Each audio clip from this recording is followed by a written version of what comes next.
फिर supreme court के समक्ष है। इस बार मामला जमीन यानी भूमि अधिग्रहण का है, लैंड एक्वायरमेंट का है, जिसमें सुप्रीम कोर्ट ने याचिका दाखिल कर ये सवाल उठाए गए हैं कि सरकार ने यानी उत्तर प्रदेश विकास परिषद ने जिस तरह से ज़मीन का अधिग्रहण किया है और जिस तरह से बिक्री हो रही है उसको लेकर बहुत ही संजीदा कानूनी सवाल है। सुप्रीम कोर्ट में याचिका दाखिल की गई है। याचिकाकर्ता के वकील नरेंद्र मिश्रा जी हमारे साथ हैं, उनसे हम बात करते हैं। नरेंद्र जी, सबसे पहले तो ये बताइए कि आपकी याचिका किन किन मुद्दों की ओर ध्यान आकृष्ट करती है सुप्रीम कोर्ट? मेरे 8-10 पॉइंट है। पहला पॉइंट ये है कि जो उत्तर प्रदेश में 2020, इसके साथ में 2022 और 2023 में विभिन्न अलग अलग स्टेप्स में 1407 एकड़ की जो लैंड एक्वायर की गई है, जो कि अयोध्या मंदिर के आसपास के प्रांगण की है।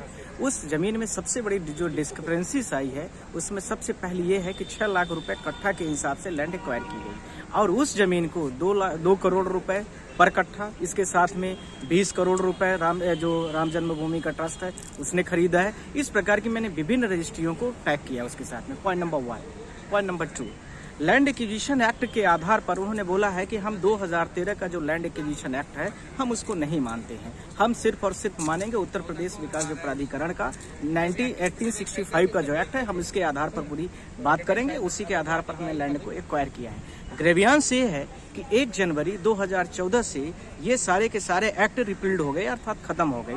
उसमें एक्ट में स्पष्ट तरीके से कहा गया है। साथ ही साथ में जितनी भी जमीन एक्वायर की जा रही है उसकी प्रस्तावना में लिखा गया है कि अयोध्या में जो बाहरी आवासीय जो समस्याएं आ रही है उसके निराकरण के लिए सोशल वेलफेयर के नाम पर ये सारी चीजों को, योजनाओं को लाया गया है और एक्वायर जमीन को इसी जनहित के कामों में यूज किया जाएगा। पर सारी इस बातों को लेकर के यहीं पर बात जाके खत्म हो जाती है कि ये जो जितनी भी जमीन ली गई है 3-4 चरणों में अलग अलग लोगों को बेची गई, जिसमें कमर्शियल प्रोजेक्ट प्लाट्स निकाले गए। साथ में आपने देखा होगा कि उत्तर प्रदेश में बहुत सारे जो नर्सिंग होम्स हैं उनको निकाले गए और इसी तरह से ले और पैसे यही सही मौका है पापा।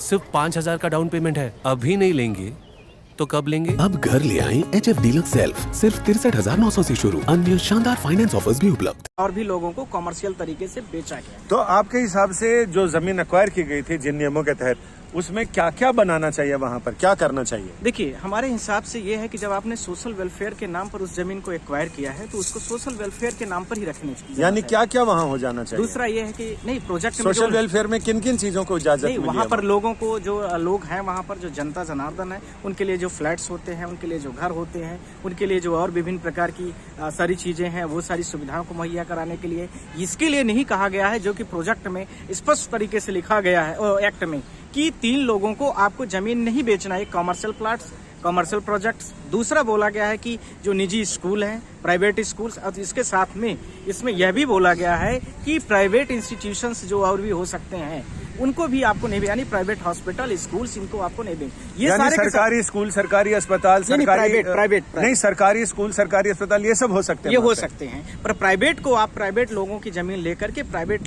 सब कामों के लिए आपको नहीं देना। होटल्स को लिए भी इन्होंने बहुत सारे बेचा, आपको सबको पता है, बड़े बड़े लोगों ने होटल्स भी बनाए। सवाल यह भी नहीं, सवाल यह है कि 2017 के बाद से किसानों के जमीन का जो वहाँ का सर्कल रेट है वहाँ के कलेक्टर ने आज तक नहीं बढ़ाया, जबकि वहाँ पर राम जन्मभूमि का बहुत बड़ा, आपको पता है, अयोध्या में एयरपोर्ट बनाया गया 2013 के एक्ट से। वहाँ पर बहुत सारे नेशनल हाईवेज बनाई गई, ये 2013 के एक्ट से। सिमिलर ये सारे उत्तर प्रदेश में वृंदावन में यही प्रोजेक्ट लाए हैं। इसी प्रकार से सहारनपुर, गोरखपुर, देवरिया, लखनऊ, इसी लैंड एक्विजिशन की डिस्क्रिपेंसीज के साथ में कम रेट में। इसमें याचिकाकर्ता कौन?